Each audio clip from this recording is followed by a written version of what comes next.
Viking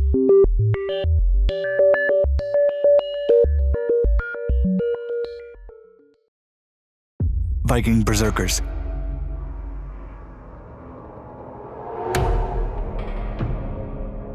The Berserkers, a class of fierce Viking warriors whose actions were first recorded in the 9th century, were feared for their hysterical and wild-eyed fury while fighting. This group was so ferocious that they earned their own adjective, still used to this day. The word berserker is derived from the Old Norse word serker, meaning coat, and bear, the Norse word for bear. The berserkers' ultimate goal was to transform themselves mentally and physically into beasts. After drinking animal blood, they assumed the identity and mannerisms of either a bear or a wolf, howling and attacking just like these beasts would.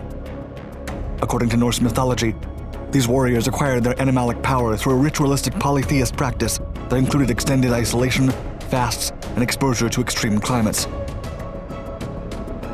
The men refused to wear chainmail or any other kind of armor to fight, and went into battle wearing only bear or wolf pelts, or even bare-chested. Once in combat, they fought tirelessly, attacking their opponents mercilessly in cold-blooded fashion. Norse sagas referred to this fury act as berserkergang, as the men performed acts which would otherwise be impossible for an ordinary human. Berserkers were particularly feared in battle because their enemy perceived them as invulnerable to fire, swords, and other weapons. According to an Icelandic poet from the 13th century, he once encountered a berserker furiously devouring his own shield and using his bare hands to tear down an enemy. Although the berserkers were highly sought as soldiers and royal bodyguards, they were hated by their fellow Vikings, as they would often become so drunk with rage that they would turn on their friends, attacking and assaulting them and their loved ones to satisfy their bloodlust. The mythology behind the berserkers states that they got their power through the Norse god Odin, and it's widely hypothesized that they consumed a mix of magic mushrooms and obscene quantities of alcohol before charging into battle. As Dr. Howard Fabing explained in the American Journal of Psychiatry, the berserkers might have commonly eaten Amanita muscaria, a psychedelic mushroom that contains bufotenine, which causes hallucinations and other psychophysiological effects, such as the ones described in Norse lore. The word berserk is used to this day to describe someone out of control with anger, rage, or frenzy. The 10,000 Immortals.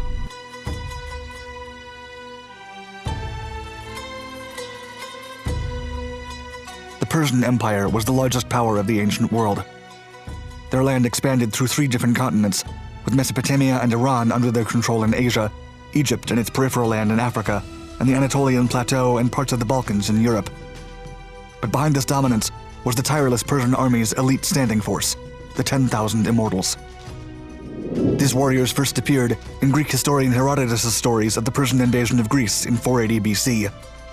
In his account, the chronicler describes these spear-toting men as the best and most equipped soldiers under the command of King Xerxes I. According to Herodotus, the elite fighting troops earned the nickname Immortals because the unit always had the same number of men. If one of the soldiers fell sick or perished in battle, he was immediately replaced so that the unit's strength was never more nor less than 10,000. Although the Persian army was a multi-continental force, only the men with Persian or Medic ancestry were allowed to serve in the 10,000 Immortals. The men held a high status in the court and wore gold jewelry to signify their position in the army.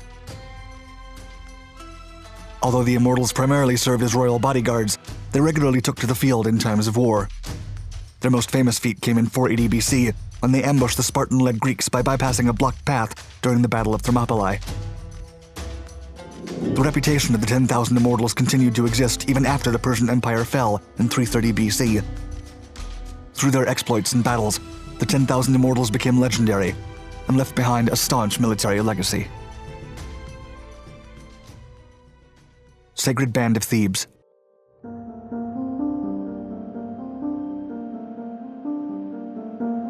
The Sacred Band of Thebes was an elite fighting unit of the Theban army from Thebes in modern Greece.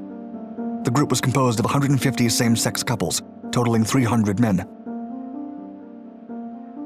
According to the Greek philosopher and historian Plutarch, the Sacred Band's 300 men would exchange sacred vows and worship at the shrine of Aeolus, a divine hero and Heracles' rumored lover. The earliest proof of the existence of the Sacred Band was in 324 BC, but Plutarch is credited with telling their full story. In his works, the philosopher describes how Gorgidas, a Boeotian chief officer, formed the band. According to Plutarch's Lives of the Noble Greeks and Romans, quote, "The sacred band, we are told, was first formed by Gorgidas of 300 chosen men, to whom the city furnished exercise and maintenance, and who encamped in the Cadmea, for which reason, too, they were called the city band, for citadels in those days were properly called cities. But some say that this band was composed of lovers and beloved." After being initially deployed during the Boeotian War in 378 BC, the Sacred Band of Thebes gained a legendary reputation during their participation in the Battle of Leuctra in 371, where the unit fought against the Spartans. The men remained undefeated for 3 decades until the Battle of Chaeronea in 338 BC, in which a Macedonian army led by King Philip II and his son Alexander crushed a previously formed alliance of Greek city-states. During the engagement, the band fell as a single unit. Their monarch mourned the men and described them as his most dutiful warriors. Although this troop of undeniable heroes was widely known and revered in Greece, their participation in the conflicts had often been overlooked in discussions of ancient Greek history because of their sexual orientation.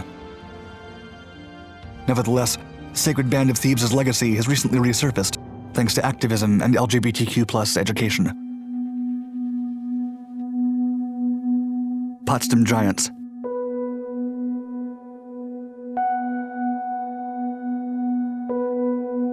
Every country wants to have the biggest and strongest army in the world, but for King Frederick William I of Prussia, it became a lifelong obsession. The Prussian monarch became determined to assemble the tallest military unit in Europe. With a minimum requirement of 6 foot 2 inches, a taller than average height for any European man, he began traveling the world looking for soldiers, and he was willing to beg, borrow, and steal to get them. The Emperor of Austria, the Sultan of the Ottoman Empire, and even Tsar Peter the Great of Russia sent him several of their tallest soldiers in exchange for diplomatic relations. Still, the toil of being a Potsdam giant was high for military standards at the time, and not all the giants were satisfied, as most of them had been recruited against their will. Consequently, many of them continually tried to escape. King Frederick became obsessed with the tall men, and he was known to order them to march into his bedroom to brighten up his mood. As his obsession with the tall men continued, the monarch even compelled his elite troops to marry and breed with the tallest women of his land. The feat was even referenced in Charles Darwin's The Descent of Man, in which the scientist mentioned this as the only case of intentional human interbreeding. Although Prussia intervened in the Great Northern War, a conflict between the Tsardom of Russia and the Swedish Empire, the Potsdam Giants never saw actual combat.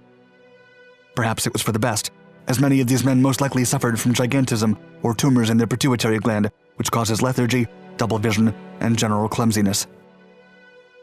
When King Frederick William I passed away of old age in 1740, the Potsdam Giants consisted of 3,200 men. However, his son and successor believed the regiment was too expensive to maintain. After disbanding the unit not long after his funeral, the new king, Frederick the Great, used the money to finance 4 regiments of average-sized soldiers. The Zouaves.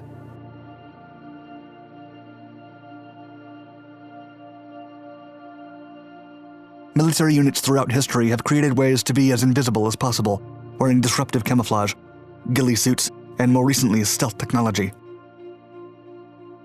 But not the Zouaves, as they march right into combat wearing red silk pants and a bright blue tunic. This garb would turn them into worldwide legends. The Zouaves were originally guerrilla-style warriors from the Zouawa Berber tribe in northern Africa. After France invaded the area in 1830, the conquerors demanded that the tribe provide them with men to conquer the rest of the country. By 1833, the Zouaves, consisting of 2 battalions, were first sent into battle all over Algeria.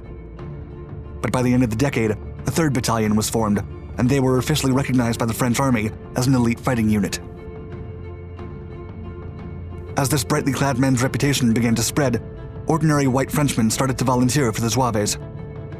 Over the next 3 decades, the unit fought with distinction in several conflicts, such as the Crimean War, the Mexican Intervention, and the Franco-Prussian War. The Zouaves were so popular that several armies around the world created their own copycat regiments. Most notably, the American Zouave units fought for both the Union and the Confederacy during the American Civil War. By By the time the First World War began in 1914, the French Zouaves had grown into a massive 9 regiments. The traditions of the Zouave regiments were maintained until 2006 with the French Army's Commando Training School, as they occasionally wore the colorful uniform in official events. Thank you for watching Dark 5. Don't forget to subscribe to this and all our other channels, and hit the bell icon to be notified of all our newest content.